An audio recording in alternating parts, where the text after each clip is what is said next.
aqui. Poderia ser café, mas é água, né? Tá bom. Quem aqui é que nem eu e toma uma garrafa térmica de café inteira sozinho? Tem alguns parceiros aí, né? Só quem ama entende, né não? Só quem ama entende.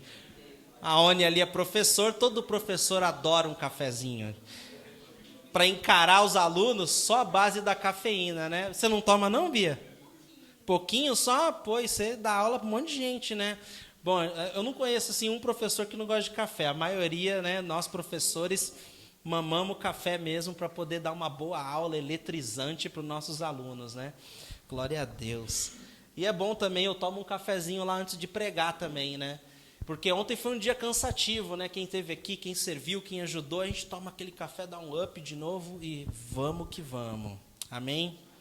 Bom, nós estamos na nossa série de Gálatas, né? Estamos falando sobre esse livro fascinante. É um livro que está no Novo Testamento, que foi escrito por um grande homem de Deus chamado Paulo, que Gálatas, na verdade, é uma região onde Paulo plantou várias igrejas. Gente, está legal esse microfone? Eu estou ouvindo um. Tá bom daí? Então, acho que é o meu retorno. Então, no livro de Gálatas, ele diz o seguinte, Paulo escreveu ali uma carta, essa carta era para toda aquela região de Gálatas, onde era para ser lida publicamente para todas as igrejas ali presentes, ok? Então, ele fazia o seguinte, Paulo plantava uma igreja num determinado lugar, quando aquela igreja já estava andando com as próprias pernas, ele saía e ia plantar outra. Aí ele terminava aquela igreja, chegou o café, hein? Glória a Deus. Tá vendo? Valeu. Copinho da TAM, da Gol, sei lá da onde. Vamos voar na presença de Deus. Amém. Então, o que é interessante aqui nesse livro é que Paulo, quando ele escreveu essa carta, ele escreveu porque quando ele plantava uma igreja e ele partia para outra cidade para plantar outra, tinha um grupo de alma cebosa. Alguém sabe o que é alma cebosa aqui? Alma cebosa é uma gíria que vem lá do Recife. Eu já morei 6 anos no Nordeste e é uma gíria que representa aquela pessoa que não presta, tá? É alma cebosa, entendeu? Pessoa que não presta, mau caráter, que tem ganho desonesto, que puxa o tapete do outro, é alma cebosa. Então, só quem morou lá ou anda com gente de Recife que conhece. Nem o pessoal da Bahia sabe, é bem de Recife mesmo. É alma cebosa. E então eu sei dizer que esse grupo de alma cebosa, gente que não presta, entrava na igreja depois que Paulo saía e falava, Paulo nem faz parte dos 12. Ele não andou com Jesus. Ele perseguia a igreja. Vocês vão realmente levar tudo a ferro e fogo que ele escreveu, que ele falou, que ele disse, ensinou? Pensa 2 vezes. Para você seguir Jesus, não é só acreditar nele. Você precisa fazer isso, precisa fazer aquilo. E eles vinham com um papo que você tinha que começar a aplicar as leis do Antigo Testamento para que você pudesse ser um cristão. Então Paulo vinha, pregava Jesus, falava sobre a graça de Deus, falava sobre o maravilhoso presente que foi Jesus vir à terra, ressuscitar, morrer por nós, enfim. Tudo isso que representa o evangelho. Aí vinha esses caras, esse bando de alma cebosa, falava mal de Paulo e ainda falava que só ter fé não era suficiente. Que você teria que cumprir com as 613 leis do Antigo Testamento. É lei pra caramba, misericórdia, né? E aí, o Paulo ficou tão indignado que o povo comprava essa ideia. Depois de ter conhecido, ter tido a revelação da graça, recebido Jesus, eles falam, faz sentido fazer isso, faz sentido, eu tenho que adicionar essas coisas. Sendo que tinha uma lei chamada circuncisão, que toda criança no sexo masculino, no 8º dia, cortava a pelinha do pênis fora. Então, eu fico imaginando um cara de 26 anos, gentil. Gentil é todo aquele que não é judeu, se convertendo, aceitou Jesus. Então, ele não foi circuncidado, porque isso era uma lei que era praticada pelo povo de Israel. Então, se você vem dessa linhagem de Israel, era comum seus pais fazerem isso com você. Então, vem um camarada que não era de Israel, cresceu em outra cidade, como Gálatas, cresceu naquela região, 26 anos, casamento marcado, lua de mel agendada ali naquelas ilhas do Mediterrâneo, tudo já, né, organizado, aí ele se converte. Aí chegam os líderes da igreja e falam assim para o camarada: seguir Jesus não é assim tão simples não, cara. Circuncisão. Mas pelo amor de Deus, não sei como chamava o líder da igreja naquela época, mas seu líder, eu vou casar, lua de mel marcada, não dá tempo, não vai cicatrizar, e aí? Coitado desse jovem. Ah, meu Deus, imagina a cabeça do cara. E aí o líder vinha e botava mais peso sobre ele, mais uma carga. Você vai querer ir para o seu casamento impuro? Tem que circuncidar. E aí, hoje em dia, essa mensagem, ela continua sendo relevante nos dias de hoje, importante nos dias de hoje, porque mesmo nos dias de hoje, em alguma forma, algumas igrejas tentam impor adicionais à nossa forma de seguir Jesus. Onde que só a fé não é suficiente. Você precisa fazer aquilo outro. A religião tem uma tendência de limitar a nossa liberdade em Cristo Jesus. E aí acaba gerando o quê? Pessoas bitoladas. Né? Eu já conheci vários, né, como pastor, assim, ao longo dos anos, a gente acaba conhecendo um monte de tipo de cristão bitolado. E o cristão bitolado é um cristão religioso. E é uma coisa interessante que uma vez a gente estava fazendo um orçamento para a iluminação aqui desse templo, e chegou um cristão bitolado para fazer o orçamento. E ele foi ensinado a cumprir com algumas coisas e que se algo tivesse fora daquilo era esquisito. Então ele chegou aqui, ele viu um carro ali parado ali na frente, que tinha um tridente, assim, um adesivo de um tridente, né? Tridente pode ser do Netuno, aquele cara lá da mitologia, que fala que é o deus do mar, e também do capeta, né? E ele viu e ficou espantado. Ele achou que era o meu carro. Mas não era o meu carro, era o carro da madame aqui de cima, né? Que eles gostam de tridente. E aí eu sei dizer que o cara entrou aqui apavorado. Primeira coisa que ele perguntou para mim: que tipo de igreja são vocês? Eu falei: nós somos a igreja de Jesus Cristo. Não, porque eu vi um tridente ali. O cara já achou que ele estava entrando numa maldição. E quando ele começou, ele não quis fazer o trabalho.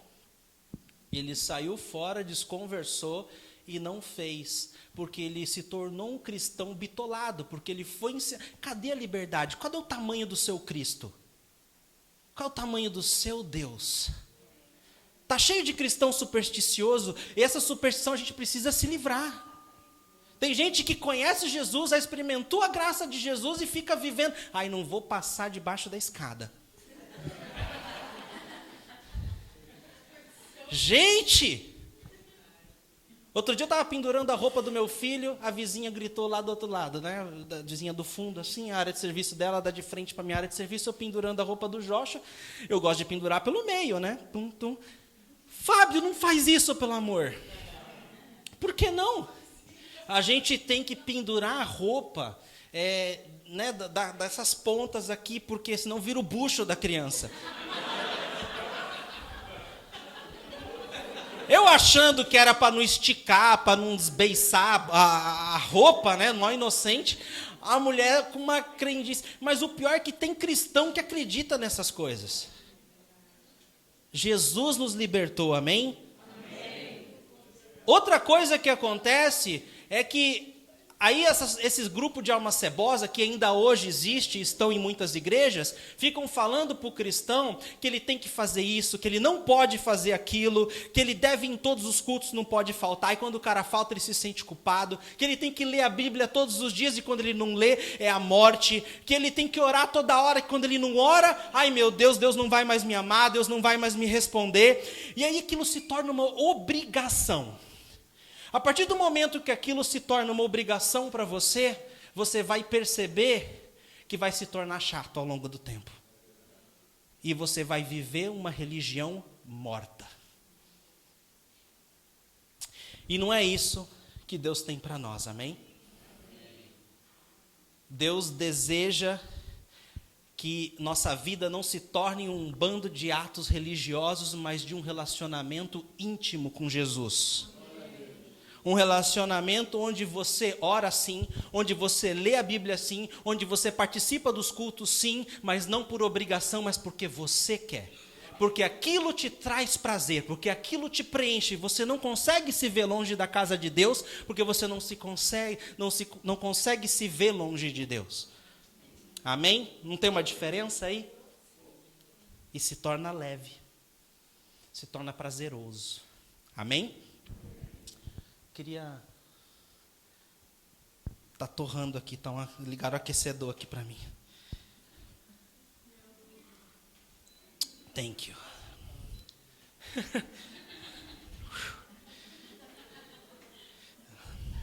Melhorou, obrigado.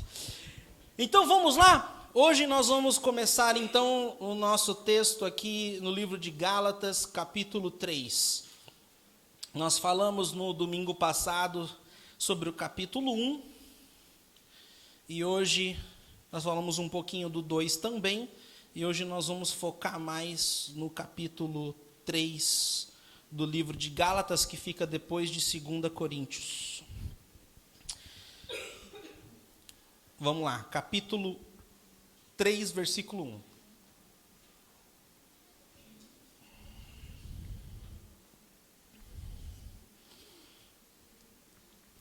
Vamos lá. Todo mundo achou? Amém? Amém? Aleluia. Então vamos lá. Ó Gálatas insensatos, quem os enfeitiçou? Não foi diante dos seus olhos que Jesus Cristo foi exposto como crucificado? Gostaria de saber apenas uma coisa: foi pela prática da lei que vocês receberam o Espírito ou pela fé naquilo que ouviram? Será que vocês são tão insensatos que, tendo começado pelo Espírito, querem agora se aperfeiçoar pelo esforço próprio?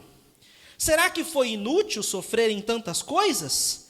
Se é que foi inútil, aquele que lhes dá o seu Espírito e opera milagres entre vocês, realiza essas coisas pela prática da lei ou pela fé na qual receberam a palavra? Vamos lá, olha o que diz o primeiro versículo. Ó Gálatas insensatos, chamando os cidadãos ali daquela região de insensatos, quem os enfeitiçou?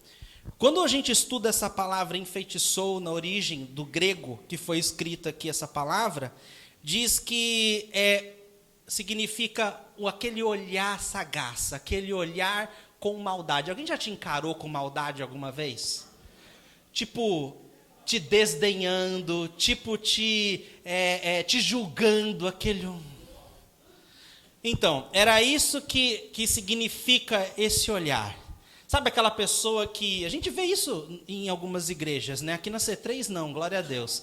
Mas tem gente que chega, te dá aquele olhar assim, depois chega por irmão do lado. Tu viu a roupa que ela está usando? Olha o carro novo daquele irmão, tenho certeza que é propina. Fulano está namorando com quem? E a pessoa fica dando, sabe? Quem os enfeitiçou? Na verdade, quer dizer, quem os te deu aquela olhada que faz com que você se sinta inferiorizado. Aquela olhada que faz com que você se sinta mal, porque a religiosidade faz com que você se sinta mal, faz com que você se sinta que você não é bom o suficiente, porque é impossível você cumprir as 613 leis que estão lá no Antigo Testamento. A Bíblia fala uma história muito interessante no livro de Lucas, no capítulo 7, que é a história do Simão leproso e da mulher pecadora. Jesus, ele está numa cidade, ele vai visitar a casa, vai jantar na casa de Simão leproso. Simão leproso era um mestre da lei, ele era um fariseu. Ele era um cara que entendia das 613 leis. Ele era estudado, ele era escolado, ele era inteligente. E uma mulher ficou sabendo que Jesus estava na casa de Simão. Essa mulher não tinha nem sido convidada para o jantar. A Bíblia fala que ela era uma mulher pecadora, mas a Bíblia fala que ela descobriu, ela foi que nem uma flecha, ela chegou até a casa onde Jesus estava sentado na mesa, ela veio por trás de Jesus, eles tinham o hábito de sentar com os pés para trás assim, e ela começou a chorar nos pés de Jesus, e com os cabelos dela, ela enxugava os pés de Jesus e começou a beijar os pés de Jesus. Quando Simão leproso viu aquilo, fez aquele olhar. Se Jesus fosse profeta, ele saberia que tipinho de mulher está tocando nele. É o mesmo olhar que fala aqui de Gálatas, aquele olhar de religiosidade que dá aquele senso de superioridade. Então o cara se achava superior e ainda julgava Jesus. Jesus aí Jesus vira para ele e fala: Simão, ele conta uma história, ele conta uma parábola. Tinha um homem que devia, eu não lembro o valor exato, acho que era 500 denários, devia 500 denários, um denário era um dia de trabalho, e essa pessoa o perdoou desses denários. Aí um outro camarada devia 50 denários e essa pessoa também perdoou. Qual dos dois amaria mais, ou seria mais grato pelo perdão? Aí Simão respondeu: o que tinha 500, que foi perdoado por 500, que é o valor maior. E Jesus disse: então, é exatamente isso. Quem pouco foi perdoado, pouco ama. Quem muito foi perdoado, muito ama. E essa mulher tinha tido uma vida de muitos pecados. E ali ela encontrou o Salvador que poderia realmente perdoar os pecados dela. Então, nessa história super interessante, Jesus conta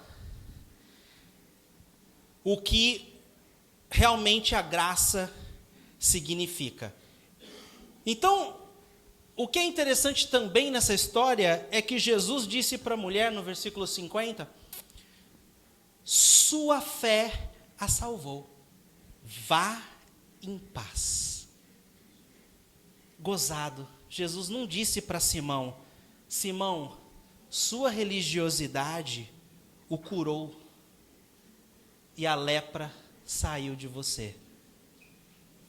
Jesus disse para a mulher: a sua fé te salvou, vá em paz. Aquela mulher saiu dali curada, saiu dali salva, saiu dali. Agora, aquele homem que seguia bonitinho as leis, Jesus não disse nada, e ele ainda continua sendo conhecido como Simão leproso. Não é Simão o ex-leproso, não é Simão aquele que foi curado por Jesus, porque ele não reconheceu quem era Jesus.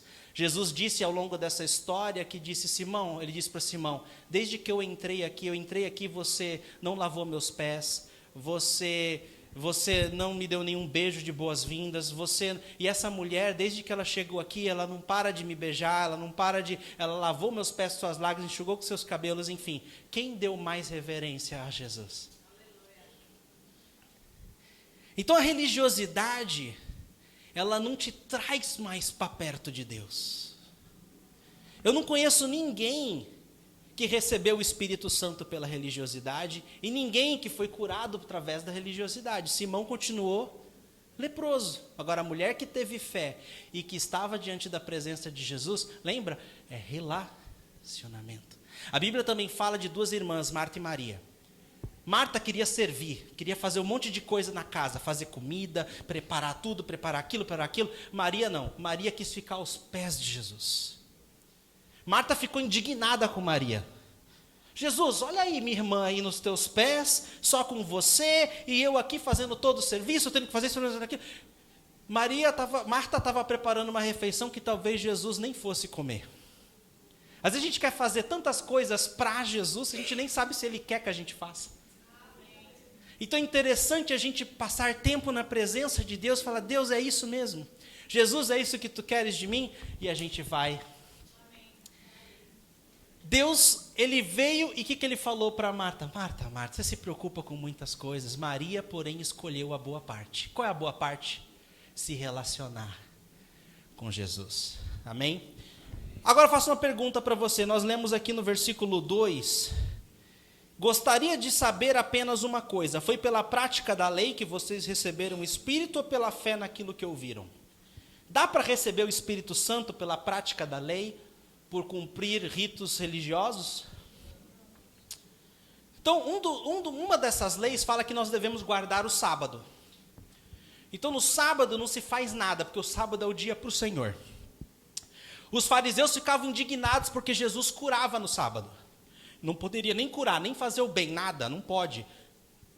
Até na cultura, eles deixavam a porta aberta para não ter nem o trabalho de pôr na maçaneta, de fechar a porta e abrir a porta. Tem gente que segue ainda esses ritos.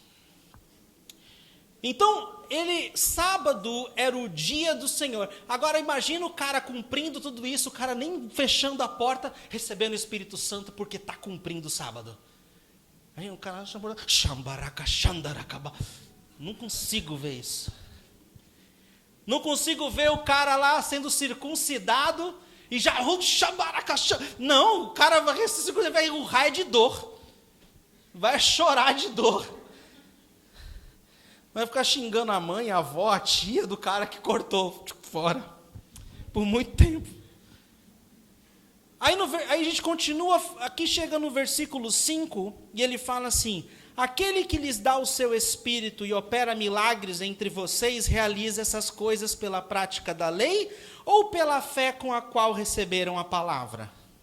Né? Ou seja, o milagre que acontece entre nós, ele é feito pela prática da lei, ou é pela graça de Deus? A Bíblia fala de um camarada chamado Jairo. Jairo era o dirigente de uma sinagoga. Ele era como se fosse o dirigente de uma igreja, na época de Jesus. Ele seguia os ritos, observava os mandamentos, observava a lei de Moisés, essas 613 leis, enfim. E aconteceu que nem toda a religiosidade dele e o cumprimento dos ritos fez com que Jairo pudesse salvar sua filha. A filha dele adoeceu, ele tinha uma única filha de 12 anos de idade, a Bíblia fala que ela foi adoecendo e chegou à beira da morte. E a religiosidade dele, ele sendo um homem de prestígio na sinagoga, não trouxe a filha dele de volta à cura. Ele lembrou que em uma ocasião Jesus havia curado um homem na sinagoga que tinha a mão ressequida, ele tinha uma mão atrofiada, e era um sábado. Né? Jesus viu aquele homem, chamou aquele homem, ordenou que ele fosse curado, e ele foi curado na frente de todo mundo dentro da sinagoga. Talvez ali a Bíblia fala que os fariseus dali começaram a criticar Jesus, porque Jesus estava quebrando a lei. Então talvez Jairo fosse um daqueles que estavam criticando Jesus naquele momento, mas quando ele viu que cumprir as leis não estava ajudando a filha dele a melhorar, ele correu aos pés de Jesus. A Bíblia fala que ele se ajoelhou e se prostrou diante de Jesus e disse: mestre, minha filha está doente, vem até minha casa. E aí, depois que ele se prostrou e ele implorou a Jesus, Jesus foi até lá. No caminho, chegou uma notícia: Jairo, não precisa mais incomodar Jesus, sua filha já morreu. Mas Jesus foi mesmo assim. Quando Jesus entrou naquela casa, ele disse para a menina, levanta. A menina levantou e foi ressuscitada. Não foi pela prática da lei, não foi pela religiosidade de Jairo que fez com que essa menina ressuscitasse. Foi pela fé em Jesus Cristo, amém? Amém. Vamos falar um pouquinho dessa fé em Jesus Cristo. Um pouquinho da lei antes da fé em Jesus. O religioso, ele tem a tendência de pensar dentro da caixa. Jesus, ele sempre quebrou com esse tipo de pensamento, porque Jesus não repetia milagre. Ele curou diversos cegos, mas quando a gente lê na Bíblia, ele não curou da mesma forma. Teve pessoas que ele curou só falando, teve pessoas que ele cuspiu ali na lama, passou nos olhos e a pessoa fosse curada. Agora, para o religioso, se Jesus só tivesse feito a cura com a lama, ia estar todo um monte de igreja ali com os caras cuspindo e passando nos olhos do cego. Porque se foi assim que Jesus fez, é assim que vai funcionar. Mas o que eu quero dizer é que Jesus é muito maior que isso. E ele não precisa de uma fórmula. Ele opera em diversas maneiras. E nós é que temos que depender dele e não dos nossos ritos. Amém? Então, a lei era composta de 213 mandamentos. E se você deixasse de cumprir o mandamento, você tinha uma penalidade. Ou se você quebrasse o mandamento, por exemplo, um deles era para não adulterar. Sabe qual era a punição para o adultério? Apedrejamento. Então a pessoa era levada à praça pública, era apedrejada e morria ali com um monte de pedra. De paralelepípedo mesmo, não era... Então, pena leve, né? Eu fico imaginando quantas pessoas ia existir hoje se essa lei fosse levada à risca. O camarada cometeu, pulou a cerca, brrr, a mulher pulou a cerca, brrr, nem ia sobrar a população, nem ia procriar, porque a gente é mesmo pecador. Ia faltar pedra. Nem todo mundo comete adultério. Mas adultério não era a única punição, não era a única coisa. Tinha não matarás, não roubarás. Tinha várias outras leis ali, né? Não cobiçais a mulher do próximo, só olhar, já cobiçou. Olhou com desejo, cobiçou, pecou, já caiu na lei. Então, Tiago 2,20, põe lá, Thaís, para nós. O que diz Tiago 2,20? Diz que... Não é isso que eu queria ler, não.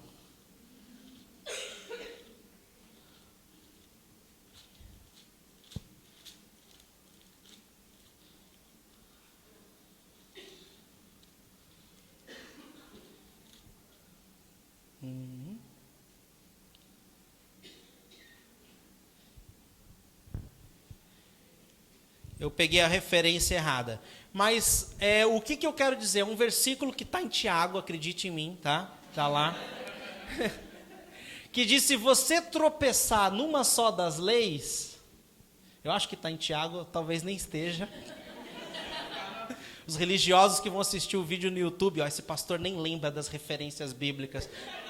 Não dá para lembrar todas mesmo, não. Vem pregar aqui toda semana. Então, é um versículo que está na Bíblia, isso eu posso garantir, que diz que se você tropeçar numa só lei, é como se você tivesse tropeçado em todas elas. Então, se você... é 2:10. Aí, ó, Tiago. Lá. Pois quem obedece toda a lei, mas tropeça em apenas um ponto, torna-se culpado de quebrá-la inteiramente. Né? Então, se você um ponto, já quebrou tudo. Tem alguém que consegue não quebrar nenhum ponto da lei? É impossível obedecer a lei. Então, qual é o propósito da lei? Obrigado por perguntar. Muito bom. A lei serve para dizer para a nossa consciência que nós somos pecadores. A lei veio para dizer para nós que a gente não consegue ser bom o suficiente por nós mesmos, sozinhos. Essa mulher na Bíblia que foi pega em adultério, Ela estava no ato de adultério, os religiosos pegaram ela, arrancaram ela do quarto onde ela estava, levaram à praça pública onde Jesus estava e disse: Jesus, essa mulher foi pega em adultério e a lei manda que ela seja apedrejada. E tu que dizes? Jesus, ele olhou bem e disse: aquele que não tem nenhum pecado, que atire a primeira pedra. Naquele momento que Jesus disse isso, todas as pessoas que estavam com as pedras nas mãos, já louco para tecer julgamento sobre a vida daquela mulher, começou a lembrar: nossa, semana passada quem estava em adultério era eu. Como eu não fui pego. O outro cara que estava com a pedra na mão, nossa, semana passada eu adulterei a balança da feira, o peso, o quilo da banana, né? Eu adulterei o quilo ali. A mulher, nossa, eu acho que eu fui muito cruel com meus filhos, eu castiguei eles mais, eu errei, eu não deveria ter batido tanto neles assim. A consciência das pessoas começou, e todo mundo, a Bíblia fala que todo mundo que estava com a pedra na mão, soltaram as pedras e deixaram aquele lugar. Tanto é que não ficou ninguém. Por quê? Porque não tinha ninguém que não havia pecado. Então a Bíblia fala que todos nós somos pecadores e carecemos da glória de Deus. Amém? Então, voltando para Gálatas, vamos entender um outro ponto da lei. A lei, além de demonstrar nossa consciência e fazer com que a gente entenda o certo e o errado, ela também nos aponta para Jesus de alguma forma, dizendo que sem Jesus não dá. E ela também é uma guardiã, porque se você se esforça para seguir a lei, você não vai ser uma pessoa boa? Sim ou não? Sim, a gente sabe que ser uma pessoa boa somente não é o que te leva ao céu. Mas é bom ser uma pessoa boa e você deve ser uma pessoa boa. Então a lei, de alguma forma, te protege. Te protegia, naquela época, as pessoas de andarem um pouco mais com decência, ou com uma vida mais próxima de Deus. E olha o que diz aqui em Gálatas 3, versículo 23. Antes que viesse essa fé, estávamos sob a custódia da lei, nela encerrados, até que a fé que haveria de vir fosse revelada. Assim, a lei foi o nosso tutor até Cristo, para que fôssemos justificados pela fé. Agora, porém, tendo chegado à fé, já não estamos mais sob o controle do tutor. Antes que viesse essa fé, estávamos sobre qual fé? Fé em Jesus Cristo. Então, antes da fé, nós estávamos sob a custódia da lei. A lei era tutor. Uma criança, ela não tem direito à herança enquanto ela não atinge a maioridade. Então, a lei representa a humanidade ainda como criança, ainda sem maturidade suficiente. Quando veio Jesus, veio o amadurecimento da humanidade, onde que o tutor da lei não precisava mais estar sobre nós. E veio Jesus, o nosso libertador da custódia, onde nós agora podemos receber a nossa herança. Amém? E por isso, nós não fomos chamados para continuar vivendo debaixo desse jugo, debaixo dessa lei, mas nós fomos chamados para viver na graça. E o que é graça? Olha lá Romanos 6, 23. O que diz Romanos 6, 23? Pois o salário do pecado é a morte, mas o dom gratuito de Deus é a vida eterna em Cristo Jesus, nosso Senhor. Então a graça é o dom gratuito. A graça é gratuita. É um presente que Deus te dá. Não é por merecimento. Não é porque você foi uma boa pessoa. Ele quis dar e pronto. Não é bom isso? O interessante é que a graça ela é contra tudo que o mundo nos ensina. O que o mundo nos ensina? Performance. Se você performar, se você for o melhor, você vai merecer algo. Se você não se destacar, você não merece. Então a graça, as pessoas demoram para entender. Eu lembro uma vez que eu conheci uma menina na Austrália e ela acabou vindo para a igreja e ela decidiu convidar o pai dela num dia de uma peça de teatro. A peça foi animal. Nossa igreja tem umas peças show de bola na Austrália e aqui também está ficando, classe A.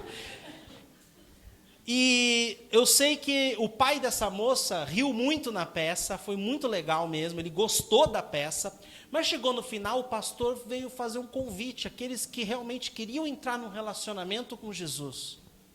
Aquelas pessoas que não tinham certeza que se morressem hoje, estariam no céu. Ele fez, a gente faz isso no final do culto, em breve nós vamos fazer aqui. Você que ainda não entregou sua vida a Jesus, vai ter a sua chance de entregar sua vida a Jesus hoje. Aí esse cara, o pai dessa moça, saiu do culto indignado, falando, é McDonald's aqui?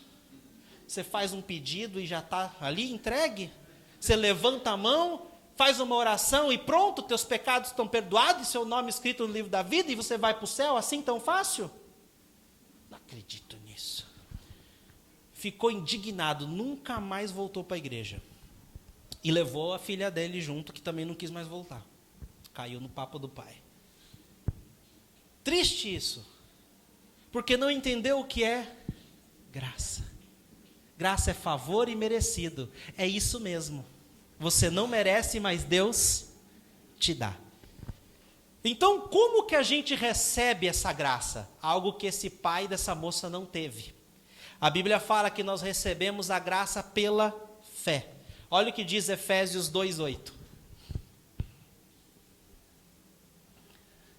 Pois vocês são salvos pela graça, por meio da fé, e isto não vem de vocês, é dom de Deus. Não vem de mim, é dom de Deus. Qual o próximo versículo? O 9. Não por obras, para que ninguém se glorie. Então não é eu fazendo para que eu venha me gloriar. Olha, eu que conquistei, eu que consegui, eu.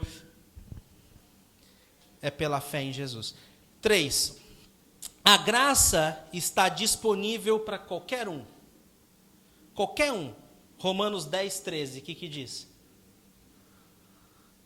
Porque todo aquele que invocar o nome do Senhor,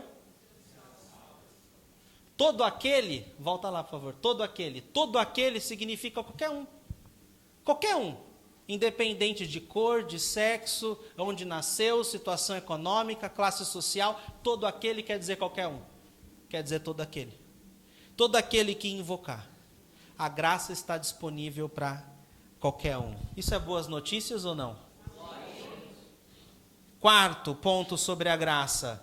Só encontramos graça em Jesus Cristo. Você não acha graça em nenhum outro lugar. Olha lá o próximo verso, João 1,17. Diz assim, pois a lei foi dada por intermédio de Moisés. A graça e a verdade vieram por intermédio de Jesus Cristo. Olha o que diz ali. Volta ali, por favor. Graça e verdade. Graça, muita gente também abusa da graça, achando que a graça é uma liberdade para fazer o que você pensa, o que dá na telha, porque é graça. Não, não é assim. A Bíblia também fala ali que tem a verdade. E a verdade é que existem consequências, sim, para os nossos atos. Não é porque Deus derramou graça sobre a minha vida através de Jesus que eu não vou colher frutos daquilo que eu planto. A verdade vem à tona, certo? Então, se você planta uma semente ruim, não tem como você, colher coisa errada, coisa boa. Então, olha lá, Romanos 5,15. Entretanto, não há comparação entre dádiva e a transgressão. Pois se muitos morreram por causa da transgressão de um só, que é que fala de Adão, muito mais a graça de Deus. Isso é a dádiva pela graça de um só homem, Jesus Cristo. Amém? Gálatas 2:21. Não anulo a graça de Deus, pois se a justiça vem pela lei, Cristo morreu inutilmente. Então o que nos faz justo não é a prática da lei, mas é a fé em Jesus Cristo. E a Bíblia fala que o justo viverá pela fé em Jesus, não pela fé em outra coisa. Ok? Então, a graça ela é gratuita, nós recebemos a graça pela fé, a graça está disponível para qualquer um, quando nós só encontramos graça em Jesus, amém? E qual o resultado de tudo isso? Vamos lá para Tito 2:11. Tito 2. Porque a graça de Deus se manifestou salvadora a todos os homens. Ela nos ensina a renunciar à impiedade e às paixões mundanas e a viver de maneira sensata, justa e piedosa nessa era presente. Vamos ler de novo? Volta lá no 11. Porque a graça de Deus se manifestou salvadora a todos, inclui eu e você, homens, seres humanos, homens e mulheres, ok? Ela nos ensina a renunciar à impiedade e às paixões mundanas e a viver de maneira sensata, justa e piedosa nesta era presente.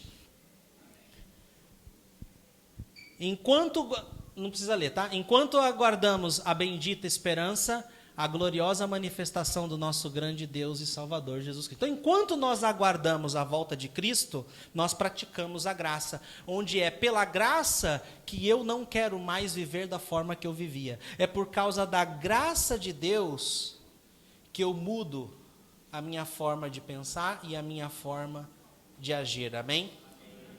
Nós sabemos quando a graça, presta atenção nessa frase, nós sabemos que a graça está atuando em nós quando nós passamos a querer fazer aquilo que deveríamos fazer. Você não faz mais por obrigação, você faz por desejo, você faz porque quer. Quando a graça está atuando em você, é quando você passa a fazer aquilo que você supostamente deveria, porque é o certo, não por obrigação, mas porque você quer. Amém? Vamos voltar lá para o livro de Gálatas, versículo 26 do capítulo 3. Já estamos acabando.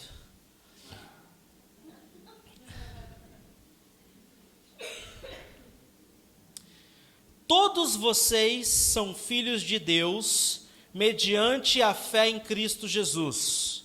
Para ser filho de Deus, eu preciso ter fé em Cristo Jesus. Se eu tiver fé em Iemanjá, eu não vou ser filho de Deus. Se eu tiver fé em Allan Kardec, eu não vou ser filho de Deus. Se eu tiver fé em Maomé, eu não vou ser filho de Deus. A Bíblia é bem clara, eu tenho que ter fé em Jesus.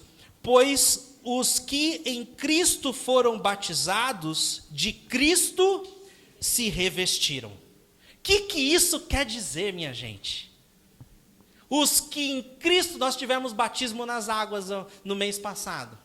Algumas pessoas desceram as águas e a Bíblia fala que ele foi batizado em Cristo, certo? Os que em Cristo se batizaram, em Cristo se revestiram. Então, se batizar em Cristo significa se revestir dele. E quando você se reveste de Cristo, algo poderoso acontece na sua vida. Você não mais caminha na sua própria força, mas você caminha na força de Cristo. Eu vou mostrar um vídeo para vocês agora, vocês vão ter a oportunidade de ver uma ilustração que simboliza mais ou menos o que é viver em Cristo, ok? O que é se revestir de Cristo. Bota lá, por favor.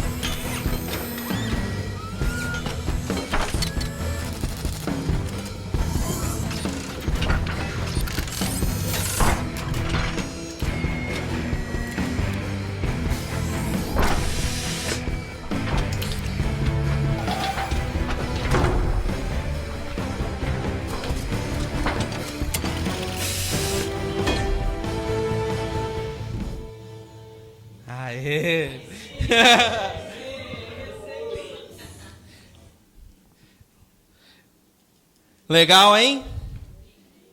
Então aí você tem uma ideia, né? Esse cara é o Tony Stark. Tony Stark, sem a armadura dele, ele é um simples homem normal, homem comum. Mas quando ele se reveste da armadura, superpoderes acontecem. Ele voa, ele tem várias armas, e é isso que acontece com o cristão. Quando ele se reveste de Cristo, ele se equipa de um poder que não é desse mundo. Ele se equipa de uma força que faz com que ele salte muralhas, que ele derrote os inimigos, que ele vença o maligno, que ele tenha vitória em todas as áreas da sua vida. Então não é através da religião em si, mas de estar em Cristo. Para você se revestir de Cristo, você precisa estar nele. Ele e você sendo um. Isso é relacionamento. Amém? Vamos fechar nossos olhos? Aleluia, Jesus.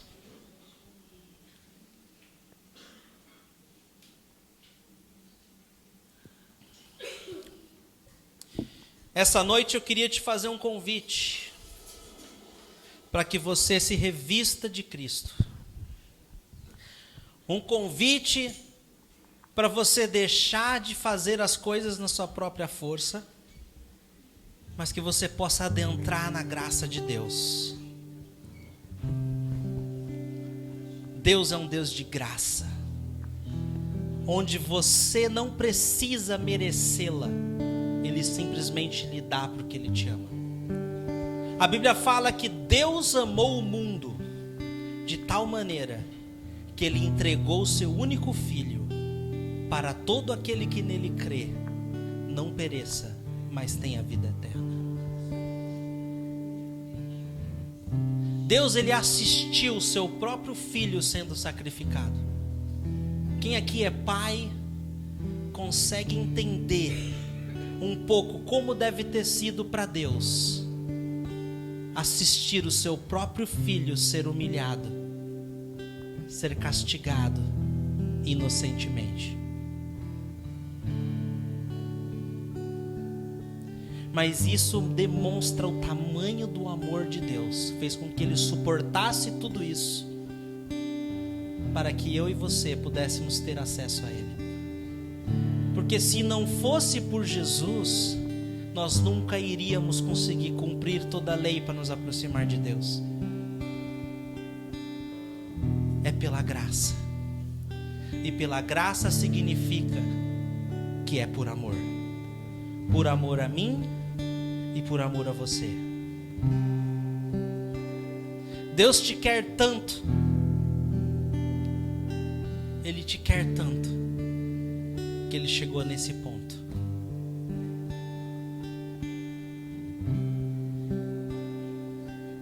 Ele quer te revestir, Ele quer te envolver, Ele quer te dar força.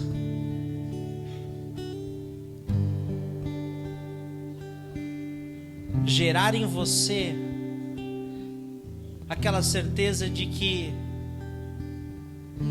não é por obrigação que você vem aos cultos, que você lê sua Bíblia, que você ora todos os dias. É pela graça de Deus que você tem esse desejo. Ele quer colocar esse desejo. Se tem sido um peso para você vir à casa de Deus, se tem sido um peso para você dar o seu dízimo, se tem sido um peso para você ler a Bíblia, se tem sido um peso para você orar, é porque tem algo errado. Deus nunca quis que fosse assim para você. A gente explode de desejo de estar na presença de Deus, de se relacionar com Ele, de viver com Ele. Se tem sido um peso, eu queria orar por você nessa noite. Se tem sido um peso para você servir a Deus, se tem sido um peso para você, a Bíblia fala: vinde a mim, vós que estáis cansados. meu fardo é leve, meu jugo é suave. Se tem sido um peso é porque nós não estamos em Cristo, nós estamos na nossa própria força. Porque quando você está em Cristo, não fica pesado servir a Deus. Não fica pesado orar. Não fica pesado ler a palavra. Eu sei que esse é uma dificuldade de muitos cristãos e a gente passa por fases na vida. A Bíblia fala que em Gênesis havia 2 árvores: a árvore do conhecimento do bem e do mal e a árvore da vida. Jesus é essa árvore da vida, Ele é a videira verdadeira. Acontece que, como Adão e Eva quiseram comer do fruto do conhecimento do bem e do mal, eles foram destituídos da árvore da vida. Mas quando Jesus voltou, nós temos acesso agora a essa videira verdadeira. Mas o que acontece é que nós queremos comer do fruto da árvore da vida, mas nós corremos para o conhecimento do bem e do mal, comemos um pouco dela, voltamos para a árvore da vida, corremos para o conhecimento do bem e do mal, e a gente fica numa transição entre uma árvore e outra durante nossa caminhada cristã. O que Deus quer dizer para nós nessa noite é: pare de ir até a árvore do conhecimento do bem e do mal e fique debaixo da sombra da árvore da vida, onde o jugo é leve e o fardo é suave, onde o fruto é prazeroso. Então eu queria orar por você que talvez tenha transicionado entre uma árvore e outra. Talvez você já sentiu prazer em estar na igreja, já sentiu prazer em louvar a Deus, mas hoje tem sido uma obrigação. É hora de você voltar para a videira verdadeira, porque o problema não é a igreja que você está frequentando, o problema está em você, em algumas atitudes suas, talvez em como você está operando a sua fé. Mas hoje Deus quer tirar esse fardo de você, amém? E te libertar. Vou pedir para você se levantar. Todos vocês que têm sentido que tem sido um peso a caminhada cristã. Você não precisa se envergonhar, porque eu já me senti assim. Sem vontade de orar, sem vontade de ler a Bíblia, sem vontade de ir na igreja. Era um peso. Mas era um peso porque eu não estava revestido de Jesus. Pai querido, contempla cada filho teu aqui dessa noite que está de pé. Quando nós nos colocamos de pé, nós, Senhor Deus, dizemos a Ti: eis-me aqui. Nós dizemos a Ti: Deus, eu preciso de Ti. Nós dizemos a Ti: Jesus, vem. Jesus, eu peço que Tu venha revestir cada filho teu, cada filha tua que está aqui nessa noite em pé, Senhor, carecendo de Ti, Pai. Todos nós precisamos de Ti, Pai, em nome de Jesus. Vem com refrigério, vem, Senhor, revigorar cada um, Senhor, vem gerar força no interior de cada um, Pai, que, Senhor Deus, todo peso atribuído à vida deles caia por terra agora em nome de Jesus, toda religiosidade caia por terra agora em nome de Jesus, Pai amado, todas as mentiras que o inimigo tem plantado na mente e no coração caia por terra agora em nome de Jesus, Pai. Nós somos livres. Quando o Filho nos liberta, nós somos verdadeiramente livres. Senhor Deus, queremos sair daqui leves, queremos sair daqui revestidos do Teu poder, queremos sair daqui, Senhor Deus, com júbilo no coração. Que seja uma alegria o momento de dizimar, que seja uma alegria o momento de Te adorar, que seja uma alegria o momento de ler a Tua palavra, uma alegria estar numa reunião de oração, Senhor Deus, porque o Senhor é vida e vida em abundância, Senhor Deus, em nome de Jesus, em nome de Jesus. Quebra correntes, ó Pai, que tem aprisionado corações e mentes.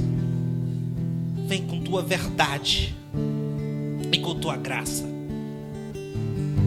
Não somos merecedores, mas nós a recebemos nessa noite, o dom gratuito de Deus. Aleluia, aleluia, aleluia. O Espírito Santo já está operando em você. Você pode se sentar. Agora eu queria fazer um segundo convite. Enquanto estão todos de olhos fechados, cabeças curvadas, eu não queria encerrar essa reunião sem antes dar oportunidade para aquele que talvez nunca experimentou o que é ser revestido em Cristo. Talvez você já veio em alguns cultos, mas você nunca fez uma oração que convidasse Jesus a morar em você. Dentro de alguns instantes eu vou pedir para você levantar sua mão, que eu quero orar contigo. Ou talvez você já fez isso, já caminhou com Cristo, mas por alguma ofensa, algum motivo, alguma decepção, seu coração se esfriou e você se distanciou de Jesus, se distanciou da casa dele. Quer dizer que hoje é dia de voltar. Hoje ele te convida para estar perto dele. Eu também queria orar por você. Ou talvez você se enquadre ainda num terceiro cenário. Você não tem certeza, você não tem convicção que se você morrer hoje, você vai estar no céu com Jesus. Você pensa, eu deveria ir, eu sou uma pessoa boa, não faço mal a ninguém. É ótimo que você é uma pessoa boa, mas como nós aprendemos hoje, não é ser uma pessoa boa que nos leva para o céu. É um relacionamento com Cristo que nos leva para o céu. A graça só pode ser recebida através de Jesus Cristo. Então eu queria orar por você. Se há alguém que se enquadra nesses três cenários, eu queria que você levantasse a sua mão bem alta para eu poder ver. E nós já vamos encerrar. Amém? Já vi sua mão, você pode abaixar. Mais alguém nessa noite? Talvez pela primeira vez, amém, já vi sua mão, você pode abaixar. Mais alguém? Talvez você quer receber Jesus pela primeira vez, ou você quer voltar para Ele, ou você não tem certeza de que você estará no céu. Depois dessa oração, eu te garanto que uma convicção vai selar teu coração. Mais uma vez, levante suas mãos aos céus. Pai, te agradecemos mais uma noite na tua casa. Obrigado, Pai, porque o teu Espírito nos revigora. Que nós possamos ter, Deus, uma semana de vitória, uma semana abençoada. Que o Senhor nos guarde, nos livre de todo mal. Que a tua presença, Senhor, a consolação do teu doce Espírito nos acompanhe em cada minuto dessa semana. Pai, que os teus filhos que estão com necessidades, Pai, seja ela de cura da saúde, Senhor, seja ela física, seja ela, Senhor, emocional, seja uma porta de emprego, que essa semana o Senhor venha com uma resposta, que essa semana o Senhor venha suprir, Senhor Deus, a necessidade do teu povo com suas riquezas em glória. Que possamos ter testemunhos no domingo que vem, Deus, do teu poder, Pai, da tua glória. Em nome do Senhor Jesus Cristo, nós te louvamos. Amém.